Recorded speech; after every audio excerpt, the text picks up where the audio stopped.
Gila sih. Coba deh jujur, lo pernah mikir nggak kalau lo itu cuma kayak robot yang diprogram buat bereaksi, bukan merasakan? Di tengah malam, saat lo scroll TikTok tanpa sadar, lo sebenarnya lagi mikirin apa? Jangan-jangan lo itu cuma copy-paste orang lain, tapi tanpa jiwa.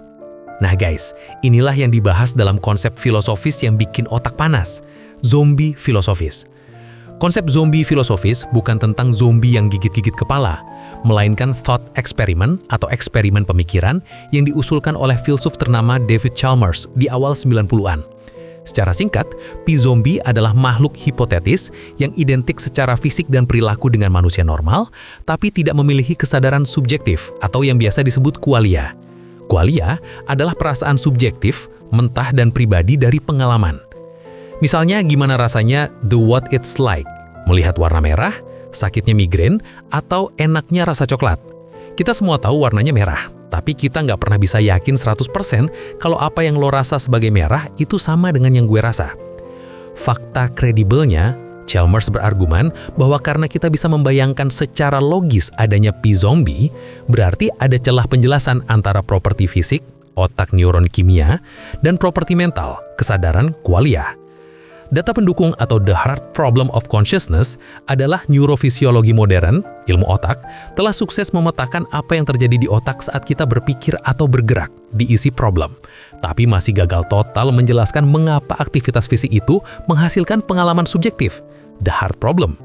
Kita tahu neuron A menyala saat lo lihat merah, tapi kita nggak tahu kenapa nyala itu terasa merah di kepala lo. Intinya, P-zombie bergerak, ketawa, nangis, bahkan menulis tesis tentang kesadaran. Tapi dia nggak merasakan apa-apa. Dia adalah simulasi sempurna dari manusia. Paradoksnya di sini adalah, kalau lo nggak bisa membuktikan ke gue bahwa lo punya qualia, dan sebaliknya, gimana kita tahu bahwa kita bukan P-zombie? Konsep ini mengancam inti dari keberadaan kita, dan membuat kita mempertanyakan, apakah aku benar-benar sadar, atau hanya mesin biologis? Oke, enough with the existential dread.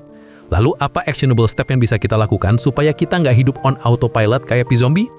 Solusinya adalah mengaktifkan qualia lo secara sengaja dan menolak hidup dalam mode default. Pertama, lo harus latih mindfulness yang ekstrim. Bukan cuma meditasi 5 menit sambil denger lagu lofi, tapi benar-benar hadir saat lo melakukan sesuatu. Ketika lo makan snack kesukaan, rasakan teksturnya, aromanya, dan ledakan rasanya di lidah.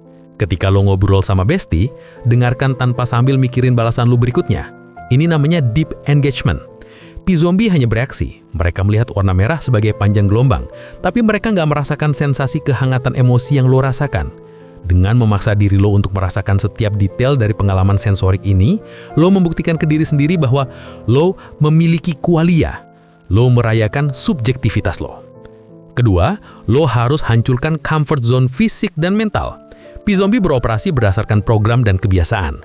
Untuk membuktikan lo hidup, lo harus melakukan yang tidak diprogram. Coba hobi baru yang lo anggap aneh. Ubah rute pulang lo, atau hadapi awkward conversation yang lo hindari. Secara mental, lo harus aktif mempertanyakan keyakinan lo, bukan cuma menelan mentah-mentah apa kata media sosial atau influencer. Introspeksi radikal ini memaksa otak lo bekerja di luar program defaultnya. Dengan membuat keputusan yang beresiko atau menantang, lo menggunakan free will yang merupakan antitesis dari program P-zombie. Dengan bottom line, rasakan hidup lo secara total, bahkan rasa nggak nyamannya, karena itu adalah bukti terkuat bahwa lo bukan robot. Jadi guys, zombie filosofis hanyalah eksperimen pemikiran untuk menantang the hard problem of consciousness. Tapi ini adalah wake up call buat kita semua. Pertanyaannya sekarang bukan apakah lo adalah P-zombie, tapi seberapa sering lo hidup kayak P-zombie. Gue pengen tahu, apa pengalaman paling sadar atau paling terasa qualianya yang pernah lo alami? Spill di kolom komentar.